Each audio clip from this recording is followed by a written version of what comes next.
A lot of people in sort of pop culture thinking that this could be the end. Yeah, so well, the dip that you're talking about is actually nothing new for Bitcoin. As far as percentage terms go, if we look at it historically, we've seen these types of pullbacks before.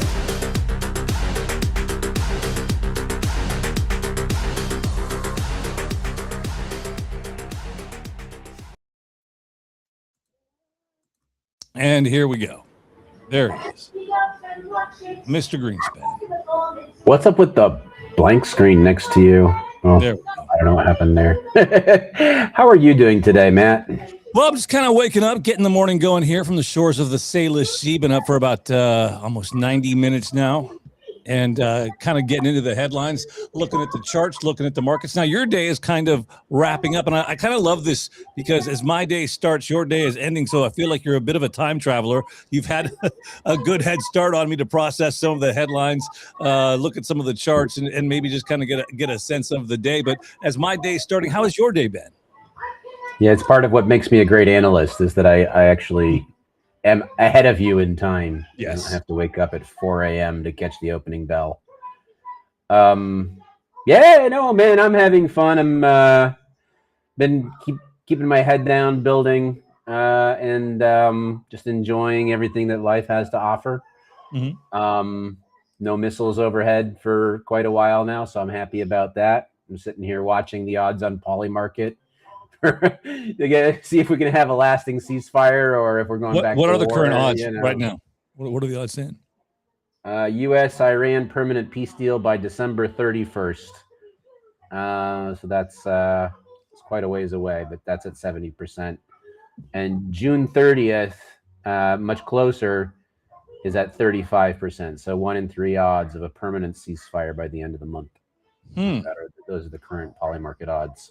Where do you think where is Polymarket getting this sentiment from? I mean, are they just gauging online what people are saying, or like where does Polymarket actually get this data that substantiates this? Yeah, so Polymarket is quite unique. In actually, I mean, it was really interesting to see it blowing up around the Trump elections. And it's far more accurate than any sort of polls can indicate, because what you're seeing here are actual people betting on outcomes of things. And so that's where the odds come from. They don't come from a boardroom. They don't come from analysts. They don't come from, people who don't have skin in the game. Every single person who's contributing to these odds actually has real skin in the game. So people are betting on the outcome of something that's real, which is why it makes it such a powerful indicator. Basic capitalism will tell you that if somebody doesn't have skin in the game, the output is going to be not as good as if they actually have money riding on their results. Right. And so, this is people are betting on just about anything. Hantavirus going into major pandemic in 2026. And you can actually see that, over time, like very real spikes. It actually spiked up to about 30%. And so, if you're understanding what a hantavirus is before everybody else, and then you see that spike up to 30%, you can make a lot of money shorting it. Yeah, shorten it. Yeah, exactly. And so this is, we now have Cora, our own in-house AI, completely plugged into Polymarket, and also Kalshi, which is a very similar site, but more geared towards US, and they've got a lot more sports betting happening. I love the Kalshi.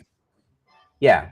So Cora is able to now tell you the difference between the odds on Kalshi and the odds on Polymarket. So let's say odds of a rate cut in June, she can tell you the difference and then tell you where the opportunity is.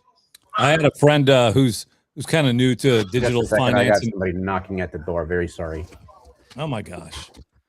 Yeah. Sorry about that. Somebody's knocking at the door. Wow. Well, on that note, we'll have to put a pause in it. Jeez, this is just Oh my goodness. All right. Well, what are you gonna do, Mr. Greenspan? It's what happens when you work from home. You've got interruptions. You've got people coming to your door. You know, it's great. It's great. I'm very sorry about that. Everything okay? Yeah, my daughter just coming home. My wife is out, so I had to get the door. Where were we? Poly Market, Kalshi, Cora. That's where we're at right now. But yeah, I mean, obviously, these are not final results, but this is literally the best sort of forward-looking metric that you can get. So I would say the odds of a permanent ceasefire by the end of June are genuinely 35%, according to all available data, especially if you buy into the efficient markets theory. Where Cora did surface an opportunity last week was with Oprah, actually, because she was looking at all of the people here who currently have a 1% chance of getting the Democratic nominee for the 2028 presidential elections. And there are some weird names on here. Okay. Kim Kardashian, Hillary Clinton, obviously, with Hunter Biden with a cigarette in his mouth, right? And so people are sitting there betting on like Hunter Biden, like he's never going to get that nomination. Tim Walz or George Clooney, whatever his name is, Mr. Beast, right? Zoran Mamdani is the mayor of New York. He can't also run in the presidential elections. Barack Obama has a 1% chance, which is impossible because he's not even allowed to run. He's already served 2 consecutive terms. He's not allowed to have a 3rd term according to law. So the fact that anybody would bet yes on this is weird. You could probably bet no for some easy money, but not a lot of easy money. But Oprah was where clearly a lot more volumes than everybody else. And Cora then went in and cross-referenced with social volume and said Oprah is off the charts when it comes to like real trend setting. She's actually trending all over social media. And so I said, okay, I don't know if she's going to get the nomination, but certainly better than a 1% chance, and certainly better than some of these other names. So in a month from now, even if we see her at 3% or 4%, that's still some good money to be made in the meantime. And obviously, if she announces she's running, that would be a huge spike up. And then off of the $150 bet that I made, if she actually wins the nomination, that's like $30,000 profit. Yeah, it's not a bad ROI if you throw $150 at it, I guess. But correct. It's that kind of easy money where you could throw $150 at it and go, we'll see what happens. And I think that is similar to a little bit of the mindset that we see in crypto when it comes to degens and altcoins and meme coins and whatnot, where somebody's like, you know what, I'm going to take a flyer on this. I'm going to throw $150 at this project and see what happens. It seems very similar as far as the overall, when you get down to the fundamentals and the foundation of it. It seems that a lot of the volumes and a lot of the action that was previously in crypto has moved to these kind of prediction markets, a lot of it. And, it kind of makes sense because, a lot of what crypto is, like people, just like you described, making these kind of outsized bets or making saying, okay, I'll throw $100 or $1,000 at something. I'll probably lose my money, but on a 1 in 10 chance that I'm going to be right, I'm going to make 100x on what I'm betting on, and that created an economy in crypto of just pure nonsense, where people were using that mindset to extract massive amounts of value from online betting participants. And so you no longer had a 1 in 10 chance that your project was going to go big. You now have a 1 in 1,000 chance, and so it's much similar to, a lottery ticket than an actual, good, solid investment. Projects with signal become much harder to find, harder to discern. Good projects like QE makes it much more difficult to surface. And then you see like what's actually being built under the surface. Mm-hmm. And so a shift towards these sort of markets does make a lot of sense, because the outcome is going to be yes or no. Mm-hmm. Right? Even if it's a 1% chance, it's still, 1 in 100 is going to be the odds. Right. So you still have it. It's it's still going to happen. Right. Whereas, if you're betting on a meme coin or something, more likely you're just going to get rugged. And there actually is no real chance that it's going to, that you're going to make a lot of money off of, an asymmetrical bet like that. But yeah, that's just how I'm seeing these things as, mm-hmm. As an analyst. And so that's why, I'm using automation and tools like, AI to see where we can find an edge on these markets and in the crypto markets, and looking at the entire internet, find out what's trending and find out where the divergence is. So if we find, signal divergence between social media and what's actually being bet on these type of platforms, I mean, that's where the real opportunity lies. What about Bitcoin and ETF flows? Spot Bitcoin ETF flows, still one of the cleanest and clearest signals in the market. When money is flowing into the ETFs, Bitcoin has a clear institutional bid, but when flows are negative, it looks fragile. So are ETF flows now Bitcoin's most important macro indicator, you think? Yeah, and I'm trying to find an API where I can actually import this data into Cora's brain as well. Yeah. But she did actually pick up on that the other day. Actually, just yesterday, I think. I'll find that tweet. She was talking about Bitcoin ETF flows specifically. Yeah, I mean, are these inflows real institutional accumulation, or fast money chasing momentum? Yes, they are. I don't know why I'm still showing the old poly market on my screen. I definitely changed my screen. There we go. So this is the ETF weekly flows. So yeah, 1, 2, 3, 4, 5, 6. This will be the 7th week of green inflows. So that's pretty good. And then here's Cora's tweet about it. She's tweeting charts now. She can do that. These are going to get better as we go. But basically, talking about a spot ETF inflows increase, and then bringing out the chart for not quite as good as trading view just yet. We're still working on that. Getting there. Progress. Yeah.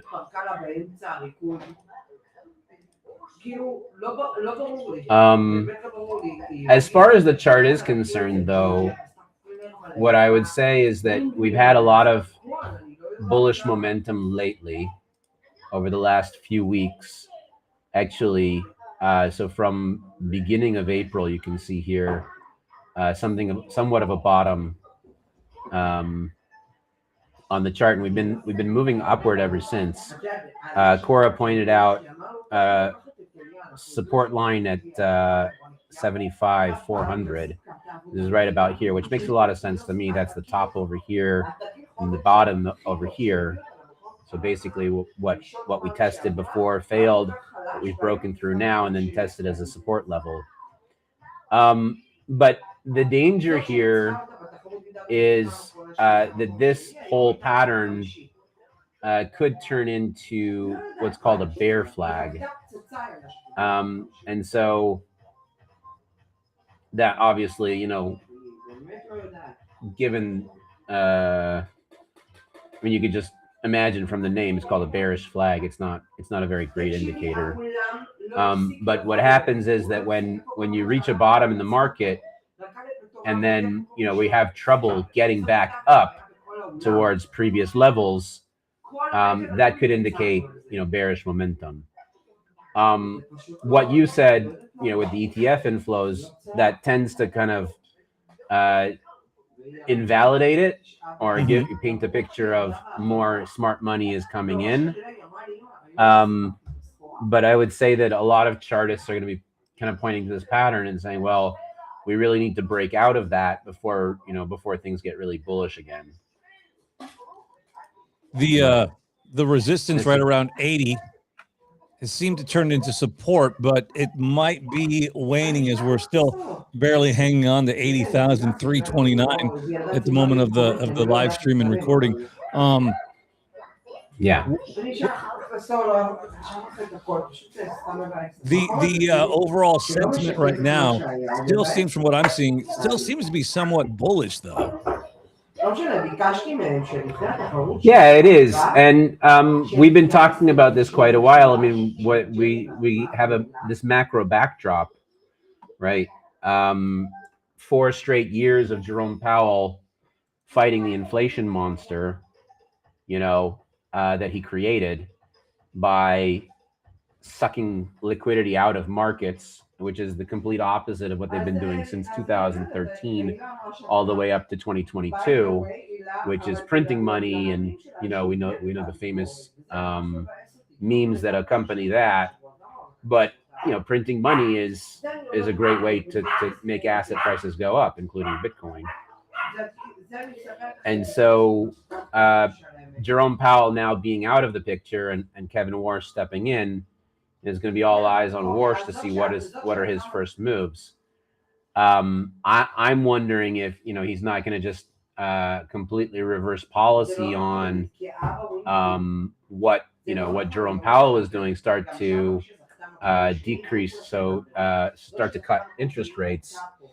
But the data that we got out this morning was that the CPI, inflation, is actually bigger than expected. And so that's going to make it a little bit more difficult to come in and start cutting rates right out the bat. Still to go today is the confirmation of Kevin Warsh. So that's going to happen. Could be any minute now. But it's not just his confirmation. It's more of like, okay, what? Polymarket, I believe, is putting a 99% chance on him getting confirmed, if I remember correctly. Yeah, I think so. But the Fed decision in June, the market is still treating that as a done deal. So 97.5% chance of no rate cut.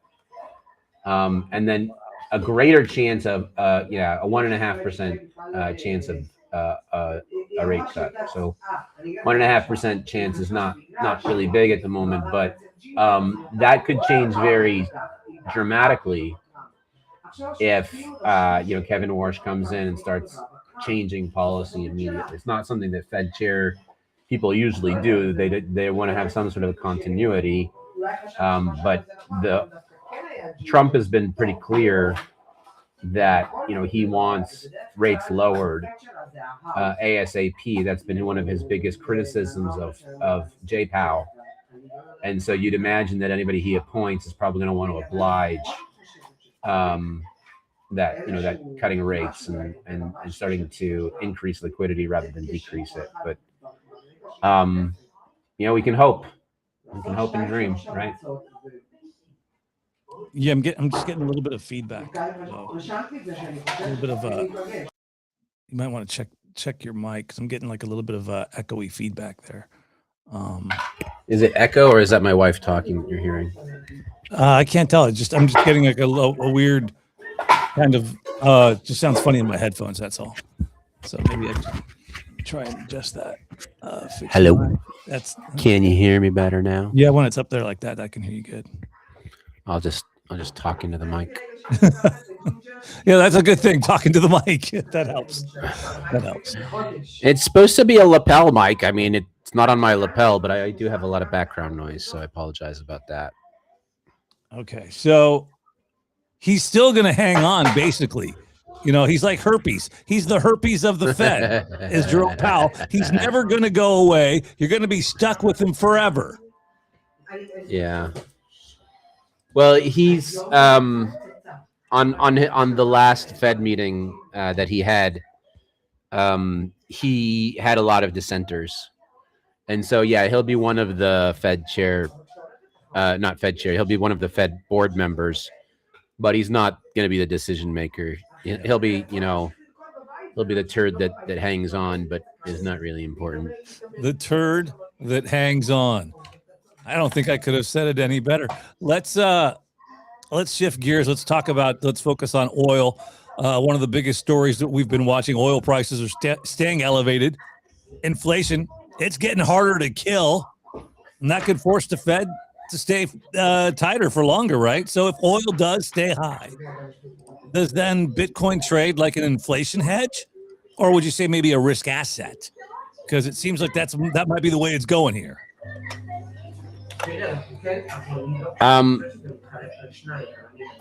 That's a very well thought out question.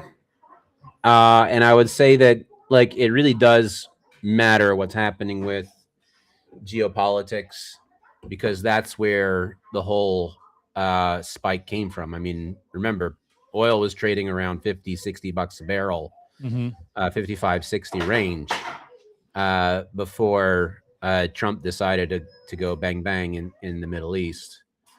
And so now we're trading at double that. So just testing $100 this morning. Yeah. But yeah, if the market is putting a 35% chance at a permanent ceasefire by the end of the month, then it would seem like, crude oil might be a little bit overdone. And we've seen kind of these wild ranges in crude oil. I'll even zoom in on the chart a little bit. There you go. Right.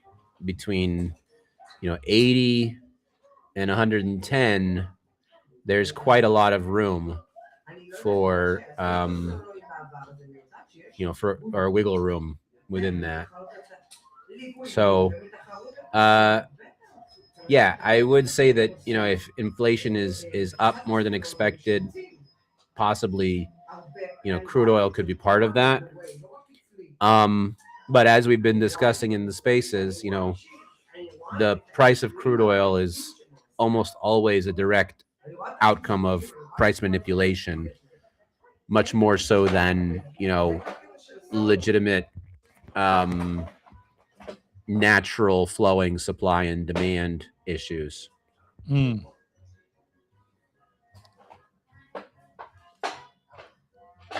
I saw something this morning again. It's early here for me on the West Coast, but I did see something already about some of the numbers coming out today that didn't look all too encouraging when it comes to inflation. I think some of the data that's just come out today would probably substantiate that. I'm going to try and pull that up as we're here on the live stream. But the other thing that's got a lot of people's attention coming up on Thursday is the Clarity Act. Looks like this thing might finally get done. A lot of people are not happy about it. Some of your favorite crypto Twitter confluencers speaking out against it. At the end of the day, though, Marty, let me ask you, if stable coins really become more regulated, is that bullish adoption or bearish for innovation?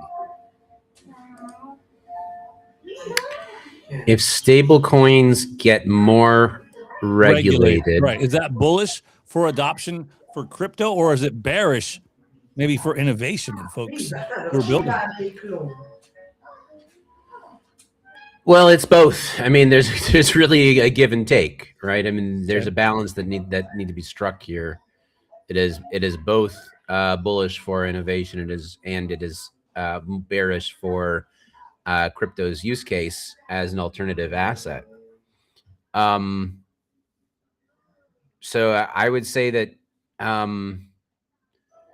it was hypothesized early on that the worst thing that governments could ever do to Bitcoin would be to accept it, right? Because anytime they try to ban it, they're actually increasing its main value proposition and its main use case. And so if they really want to compete with Bitcoin, the best thing that they could do is to accept it and try and, make their own currency, the fiat currencies, more adaptive, more versatile, and more open and free. And then people have a less less reason to go outside of their economies. Regarding stablecoins specifically, we've always been saying that the U.S. dollar is going to get tokenized, and that's what's happening right now, really, in a very real sense. Our research at Quantum Economics has pointed to USDC being the main vehicle of the U.S. dollar for years now. Literally years we've been saying that USDC is going to be the future of the US dollar. First of all, because the Federal Reserve has CBDCs in some countries like China, for example, I mean, they become a tool of the administration. But the United States has a much different way of doing things, which is far less centralized and much more commercialized. And so it only makes sense that the banks, who currently are the ones who are the main issuers of dollars, are going to be the ones to pick up the mantle and move towards digitization of the US dollar. Mm-hmm. And so with all we've been seeing from Circle lately, I mean, that really is confirmation bias for what we've been saying all along, which is that, that's the migration from old centralized ledger dollars to more transparent, free, and open. Well, I think the folks in the XRP army would take you to task with that, because they think that their RLUSD or whatever, the Ripple stablecoin, is going to be the one. So you might want to break the bad news to the XRP army. Their stablecoin isn't going to be the one that's getting used. Okay, I mean, I've literally been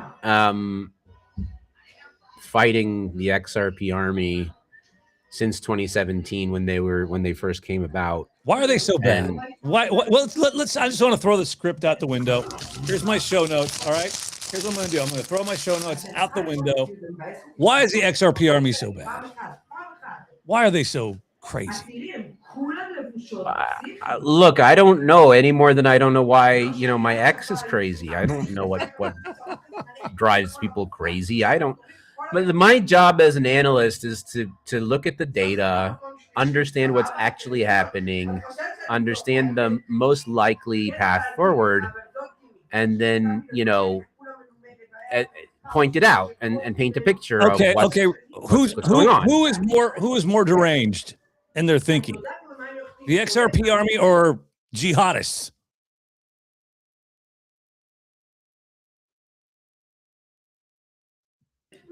Who is more deranged? You're saying the jihadists? No, I'm sorry. I don't know how I heard that. No. Yeah. Who is more deranged in their thinking? The jihadists or the XRP army? Well, look, as an Israeli, I'm going to have to go with the former. But, as a crypto advocate and somebody who's bumped up against the jihadists are not as deranged as the liberals who come and take up the mantle of the jihadists. That's what really throws me for a loop. Is like, okay, I can understand the jihadists. They're like, okay, we want to rape, we want to kill, We want to torture. We want to maim. And then, fine. That's what you want to do. That's what you think God is telling you. I understand you, right? I'm not saying I agree with it, but I understand it. What I really have trouble for is the liberals who come and say, yeah, we should support the jihadists. And if you don't, then, you're like, okay, they don't share your values. They would absolutely throw you off a roof if you ever got close to them. But somehow you're supporting them. This exactly sounds like the XRP army. Everything that you're saying sounds like applicable to the XRP army. They will throw you off the roof if you don't agree with them. Well, XRP army, they're keyboard warriors, like the liberals that I'm talking about. And yeah, so I had look. You want to go ahead and be a keyboard warrior, that's fine.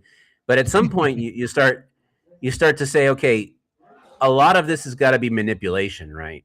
A lot of this has got to be like not actual real people in their mom's basement, and more like, Pakistanis who are getting paid per post.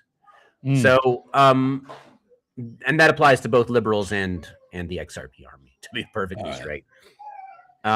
So yeah, Ripple Labs has huge budgets for these sort of marketing initiatives, influencers, and why is the XRP army some of the stupidest people in crypto? I mean, these people are absolutely, I'm going to say it, they're fucking retarded, okay? I'm sorry, I'll take the heat, but I see these people on my timeline, okay? And they're fucking retarded. And they're showing XRP to $5,000. It's going to go to $5,000 end of year. Throwing out these crazy, I get they're trying to be outrageous and clickbait, but what they're doing is really a disservice. And they're spreading FUD, lies, and misinformation to people who don't have any fucking clue what's going on. And like, yeah, XRP to $5,000. Let's go. Like, you're a fucking idiot. Welcome to the internet. No. You're absolutely, you're right. And I'll tell you the brutal truth about this is that welcome to the internet in 2026. The truth doesn't matter anymore. It is basically anything that you see on your feed. 99% of it is completely fabricated by special interest people with deep pockets. Well, I want literally some of those people to fund me. How do I get those people to fund me? I need some deep pockets to fund me. You can't because you can't compete. You cannot compete with the people that they are funding who are, can you compete with 2 cents per post? I don't think you can, right? I don't think you can actually sustain yourself in Seattle at 2 cents a post because you need to make 100 posts a day for. So you're saying I need to move to Bangladesh?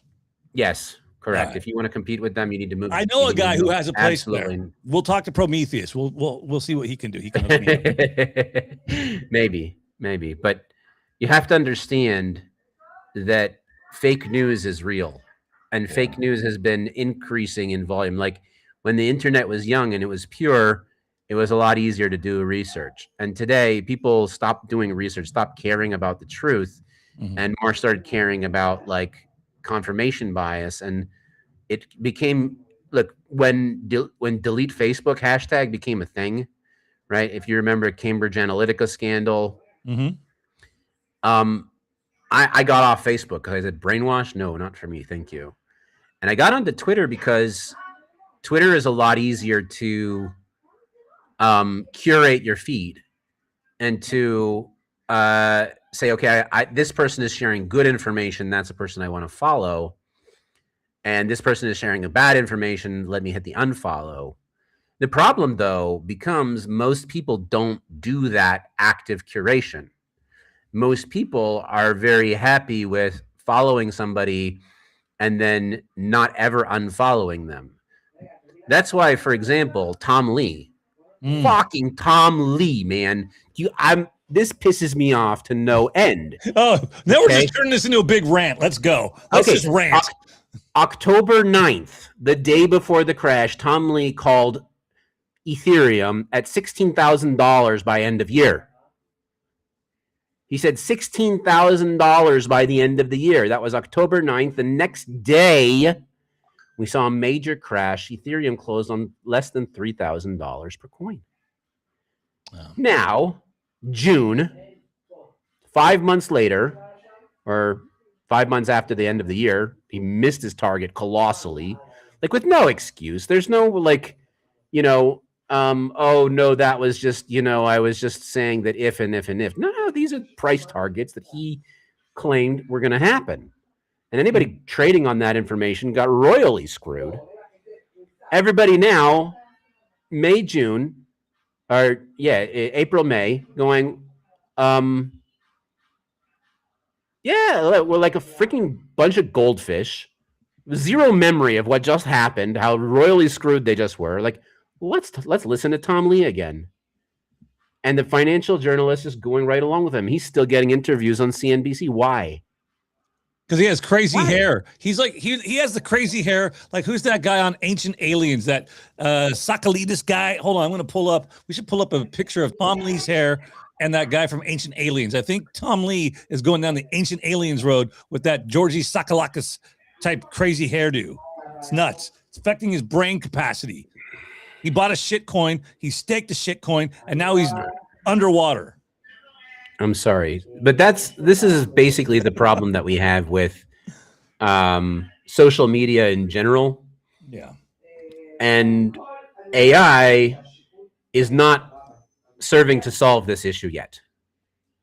I believe that it will eventually, because right now AI, what it does is it's a tool for confirmation bias. LLMs, by definition, what they do is they predict the next words that you're going to say. Yep. And so when you start giving it a sentence, it'll give you paragraphs of how you might finish that, right? That's what ChatGPT is designed to do, nothing more than that. Mm-hmm. And so it actually doesn't, unless you specifically say, go and do the research, and then it builds into the internal mechanism and its prediction model the actual research and data, then it can give you a useful output. But if you're just talking to the LLM, it's going to give you whatever confirmation you buy. So there was a rabbi that on TikTok, he's like, you will say the stupidest thing to an AI, and it's going to pretend like you just invented fire, right? Because like literally that's what it's designed to do. I believe that at some point in the near future, that's going to switch into actual mechanism for telling people hard-hitting truths. And at that point, nobody's going to be able to say, oh, there's a genocide happening in Gaza. Can't say it because it's a totally retarded thing to say. People only feel comfortable saying it because they heard it from this place, this place, this place, this place, and this place. And then if you actually just like want to look at a population graph and say, okay, the population is going up, it cannot literally be considered a genocide if the population is going up. And so these things that are so easy to disprove, AI will come in and and say, okay, this is actually truth. And then we have a mechanism on the internet for filtering out garbage. And hopefully, I mean, I think a lot of those influencers who've got, millions of followers and the Tom Lees will still be around. But it'll be a lot easier for people to say, oh, Tom Lee, that fool is like literally retarded. And he's been spreading false information about Bitcoin. Let's give the people something positive here then. If we're saying that Tom Lee is a clown, who are the folks maybe in your estimation that you would esteem, that you would say, hey, you know what, this person does a really good job, we should follow them? Maybe they're not getting the acknowledgement, the shine or whatever, but who are some of those people that you find are offering signal through the noise? I think we've got a bunch of them at Quantum Economics, for example. Yeah, I mean, literally, just people in our community, I think are giving a lot more signal than what most of those major influencers are doing. People who manage to manipulate algorithms and clickbait titles. Yeah. That's what we're designing Quora to do as well. I rather like Eric Voorhees. I think he's a guy who generally brings clarity to the crypto market. I think he's got a decent following. I like Charlie Shrem. Another He's OG. Those guys were always been. Oh yeah, OGs from way back in the day. Big connect. Nick Szabo is an OG, but he's turned into a raging anti-Semite. I don't know what's going on with him. His entire feed is now anti-Israel. So I don't know what the hell happening over there. Some people get into they get into these, like even Peter McCormick has been generally like, again, and Bruce Fenton. I had to unfollow Bruce Fenton because he keeps like trying to demonize Israel, demonize me, my family. Like I had so many conversations with the guy. Like, what have I ever done to you? Like, what am I doing that you say like I'm a devil with horns? Like I haven't. Like I try to be a good person, whatever. Who are I have to give it a good thought. Let me ask you this then, because we're closing on here, about maybe 8 minutes left, top of the hour coming up. The dollar yields and global liquidity. So let's kind of look at the macro picture for the rest of this week. Here we are, Tuesday the 12th, end of Tuesday for you. The remainder of the week, and let's just even look 7 days into the future a little bit. Is there one macro chart right now that you think matters the most for Bitcoin in the next 7 days? What is the one thing that you might tell folks, hey, keep an eye on this?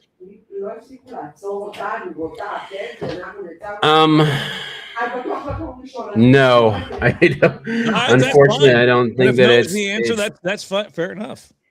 No, I think that there's a multitude of things happening all at once.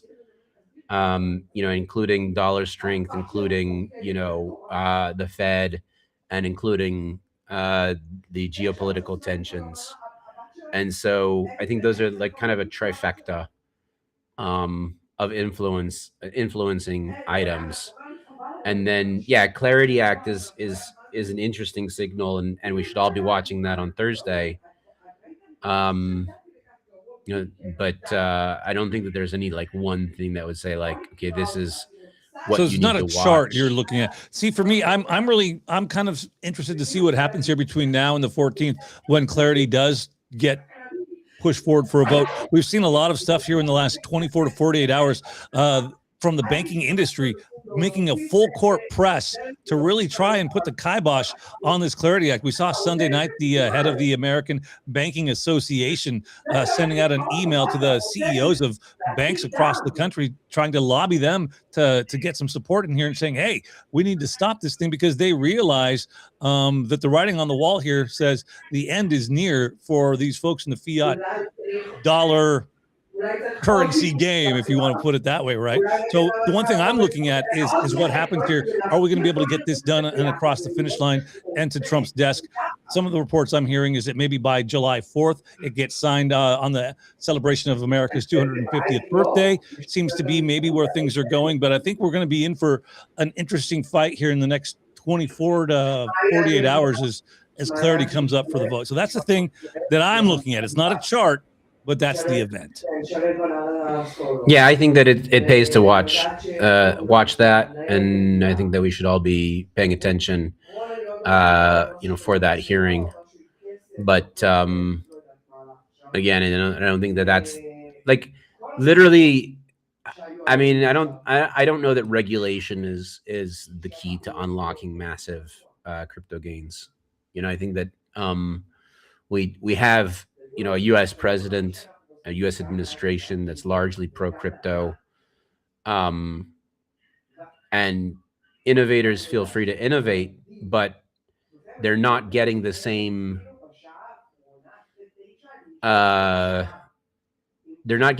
traction that they were, because the economy is fucked. And so fix the economy, and everything else will benefit. My thoughts, anyways. Yeah. Well, last big thing, and we can wrap up on this, is obviously Xi and Trump getting ready to meet Yep. in China. Your thoughts on that, and is there anything that you're looking to see maybe come out of this summit? Yeah, I mean, that's a big one, right? Because the whole, like, basically everything that Trump does is has to do with China. I mean, Trump's worldview, and the trade wars and even the physical wars and everything all points back to China. And so, um, yeah, that's going to be a very interesting one to watch. I haven't, I don't know exactly what's going to be on their agenda well enough to give inspirational insight into what to watch for. But I would say that at least um, this is the key to unlocking everything, right? This is the key to unlocking geopolitical tensions in the Middle East. It's the key to unlocking the Fed's next move and how the U.S. dollar gets positioned. It's the key to unlocking the trade wars and the tariffs and everything like that. The key to how Trump proceeds with NATO. So yeah, there's a lot riding on this, and this is not Trump and Xi's first meeting. Hopefully not their last. And so yeah, this is definitely something that's going to be quite huge. When is that happening exactly? Do we know? I believe that is on the 14th again. But you know what? I've got a Grok machine, so I will jump on the Grok machine and find out as well. The one word that I'm going to be watching for out of all of this is Taiwan. Taiwan, I think is the thing, because I think, at least from my standpoint, and what we see happening and what's been going on with Iran and the U.S. military involvement there, China has been making some aggressive moves. Lots of military exercises there, right off the coast, right off the shores. I mean, I saw some video, and I don't know if it was AI, because now in this day and age, you don't know what's real and what's fake. But I saw something on my timeline. Some folks in Taiwan, like, they were out at the beach looking through the binoculars, and like they could see like these Chinese military ships off on the horizon. Like, oh damn, like that's real. When you see that, oh man. So that's the one thing that I'm kind of curious to see from the G summit with Trump. I don't know if your internet just blinked when you were talking about the boats off of the coast. Yeah, see, they don't want me talking about it. I'm sharing too much truth. Yeah. Oh well. All right. Well, on that note, final thought, call to action. Man, yeah, somebody asked about QE coin in the chat, so happy to report that Quantum Coin has been doing pretty good as far as volumes are concerned. As far as some upward momentum, finally, I hope that we've hit some sort of a bottom. I don't know why that's not loading up now. There we go. But yeah, we had some push off the floor. We're definitely doing a lot of work behind the scenes, pushing forward on many of the projects that we're working on. Quantum Expeditions, Cora. We've got some schematics that we're going through for Quantum Smash. The community is doing great. We've got 500 builders already. We crossed the 500 members mark on QE.finance over the weekend. And yeah, just I think everybody should check out the Earn program, especially people who are coming to spaces and stuff. Go to QE.finance/earn and sign up for the program. Anything that you write publicly about the spaces, just drop the link right here to what you've written on Twitter or any other social network. Hit the submit button, and then you get a piece of that $500,000 QE budget. Nice. Yeah, so that's a great way to reward people for being involved and being part of the community. I think that's really fun. Yeah, you should do it too, man. You should do it, and anybody else who's hosting the amount of content that I'm putting out over at beyondtheblockmedia.com, I think might drain the QE account, dude. I'm putting out so much content. There you go. You don't have to put every single link, but at least put like 1 or 2 links in there. And I mean, we're not like sitting here judging per post or something, but No. generally rewarding people who are contributing to the community. Oh yeah. And so anybody who's participating in spaces regularly, yeah, what does it take to go, oh, hey, this is what I learned from the space. This is what I learned from this conversation. Yeah. So it's just a matter of listening, leaving a comment, retweet, whatever, and then drop the link right there, and boom. That's right. Add some QE to your wallet. I love it, man. That's a fun. That's the idea, man. That's the value loop that we're creating here. Looks good. All right, we are about up against the top of the hour here, so we'll probably have to put a pin in the conversation. We'll carry the conversation over to X on Spaces in about an hour, where Mad Hatter will join me, and he's going to tell us why Paris Saint-Germain is going to dominate in the UEFA Championships coming up on May 30th. It's going to be fantastic. Yeah.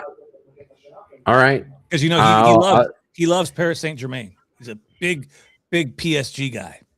I thought you were the PSG guy, and he was the. No, he's come around now. He said, you know what, Matt, I was wrong. My team flat out, and I should join the winning team. And so I was like, that's fine, bro. Why do I get the feeling you're making this up completely? My BS detector is going like. Yeah, I sound like somebody in the XRP army now, don't I? Oh my gosh, yeah. I didn't even think about it like that. All right, friend. Maybe a jihadist or a liberal. Terrorist supporting liberal. We'll talk to you on the X app, friend. Until then, you know the deal. Stay safe, stack sats, and hodl.